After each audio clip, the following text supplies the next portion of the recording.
And it just starts up this unnecessary culture war between liberals and conservatives or Republicans and Democrats. Boy, you can tell who ain't got a real life if that's all you got to do and argue about. Like, dog, argue about real policies, argue about real stuff. And then when you don't get what your way is, which is one side or the other, you're going to be fine. This world will rotate. We have lived through all types of presidents, all type of sides. Like, you're going to be fine. Let me not do that to y'all because I know y'all really into it. And I'm certainly into it, but also I've played sports long enough to know I try my hardest, do my best, and I live with the results. Marcellus Wiley, a man who attended the Trump White House, spoke on this. Let's address the elephant in the room. After your touchdown, nice play, by the way, nice, drop step or cut up field slice, but you had a touchdown celebration. Talk about it. Yeah, so first of all, if I offended anyone, I do apologize. I did not mean to offend anyone. It was just, we're having fun. If any president was at that game, if they had a dance, I would have done it. Had nothing to do with who the president was. But even after the game, I found out, someone told me that was the first game that a president has been to in over 40 years. So first regular season game, which is crazy. So we were just having fun doing the dance. It was, nothing more, nothing less. Just quick shimmy, whatever you call it. A little fun. Nothing serious, nothing political, just right. Doing a little dance. Yeah. That's it, man. Detroit Lions wideout Amon-Ra St. Brown doing the Trump dance. He would give a non-apology with the classic, "I'm sorry if I offended anyone" line. Athletes doing dances ain't nothing new. How is that offensive and divisive and out of line now, right? We've seen it all the time.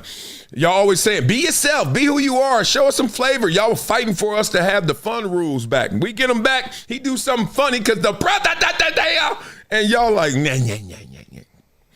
So his apology turned the damn dance into like a weapon. Like all of a sudden we like, what? I ain't even think twice about, he doing a Donald. Move on. No, we can't. But it's better if he grabbed the strap. Let me stop. I don't think you can grab a strap in NFL, but NBA you can.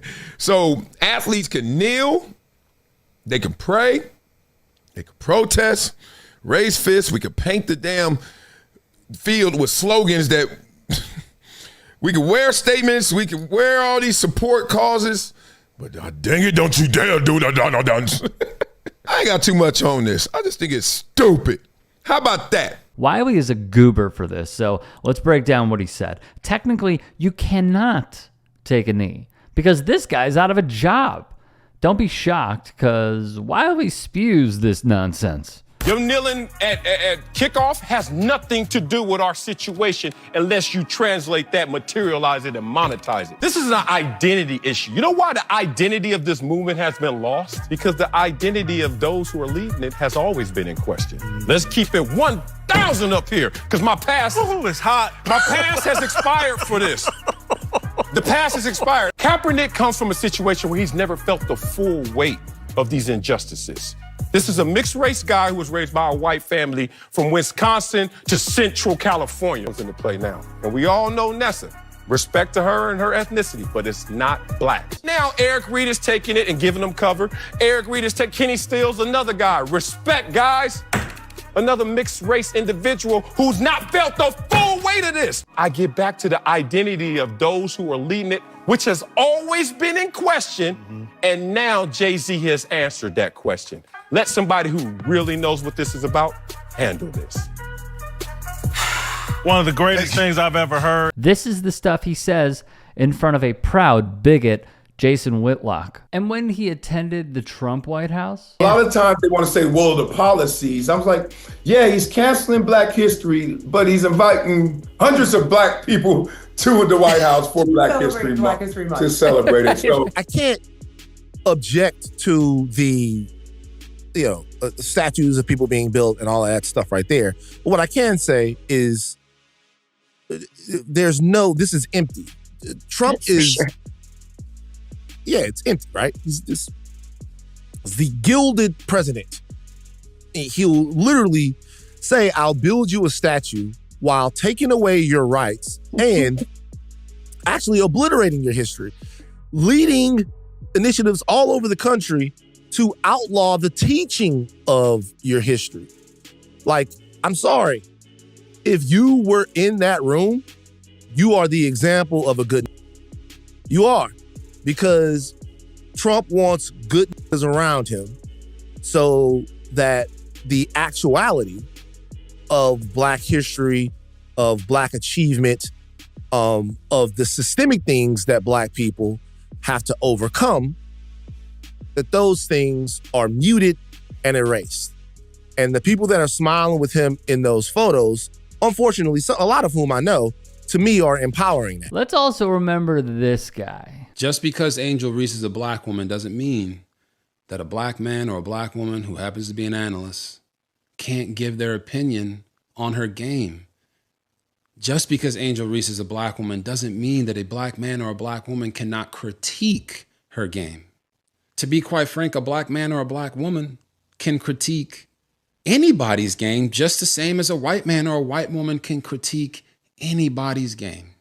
Everyone is entitled to their own opinion, regardless of the color of skin that somebody is.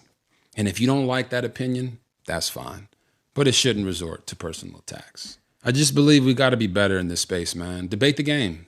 That's fine. Debate the game. When he tweeted in this clickbaity, please engage with this post because I might get paid shtick, dear world, this is a safe space.